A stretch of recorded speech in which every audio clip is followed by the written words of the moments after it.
New ইয়র্কে শুরু হয়েছে 3 দিনব্যাপী বঙ্গবন্ধু আন্তর্জাতিক বইমেলা। কুইন্সের অ্যাস্টোরিয়ায় আয়োজিত এই বইমেলায় অংশ নিয়েছে বাংলাদেশ, কলকাতা ও যুক্তরাষ্ট্রের বিভিন্ন প্রকাশনা প্রতিষ্ঠান। বিশিষ্ট লেখিকা ক্যারোলিন রাইট আনুষ্ঠানিকভাবে মেলার উদ্বোধন করেন। আয়োজকরা বলেন, প্রবাসে বাংলা সাহিত্য ও সংস্কৃতিকে নতুন প্রজন্মের কাছে পৌঁছে দিতেই এ আয়োজন। দেশ এবং প্রবাসের অনেক বইপ্রেমীরা এখানে এসেছেন, অনেক কবি সাহিত্যিকরা এসেছেন। আশা করি আগামী 3 দিন আপনারা এখানে ব্যাপক উপস্থিতি দেখবেন এবং একটি সফল বইমেলা আমরা উপহার দিতে পারবো বলে। বইমেলা ডিজিটাল মাধ্যম হলেও একটা মেলার এইভাবে আয়োজন করে বাংলাদেশে কৃষ্টি, কালচার, সংস্কৃতি, মুক্তিযুদ্ধ এই জিনিসগুলা বই এবং বাস্তবে আমরা তুলে ধরতে যাচ্ছি। ফিউচার জেনারেশন আসবে, আমরা তাদেরকে জানাতে চাই যে হ্যাঁ, আসলেই বাঙালি জাতির ইতিহাস কি, ইতিহাসটা তুলে ধরার জন্য আমাদের এই সুন্দর চমৎকার আয়োজন।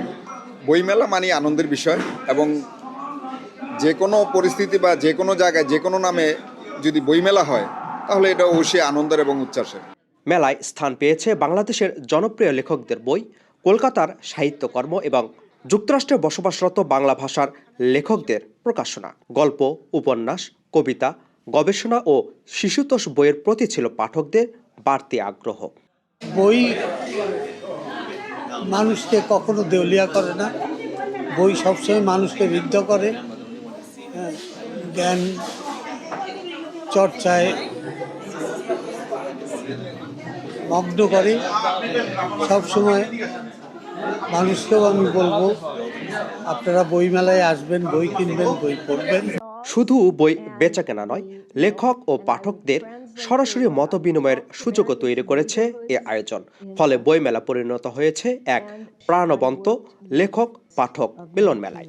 World class writers and poets from Bengal, Rabindranath Tagore, whose hymn we sang just now, Amar Shonar Bangla, Ami Tomake Bhalo, Ami Tomai Bhalobashi. Yeah. And I sang it with all of you. Yeah. Apnader shonge ami gan korechi. Yeah. And then also Jibonananda Das and Qazi Nazrul Islam. And later I learned of Begum Sufia Kamal, Begum Jahanara Imam. 3 দিনব্যাপী এই বইমেলা ঘিরে প্রবাসী বাঙালিদের মধ্যে তৈরি হয়েছে উৎসবমুখর পরিবেশ। আয়োজকরা বলছেন, ভবিষ্যতে আরও বড় পরিসরে এ আয়োজন চালিয়ে যাওয়ার পরিকল্পনা রয়েছে।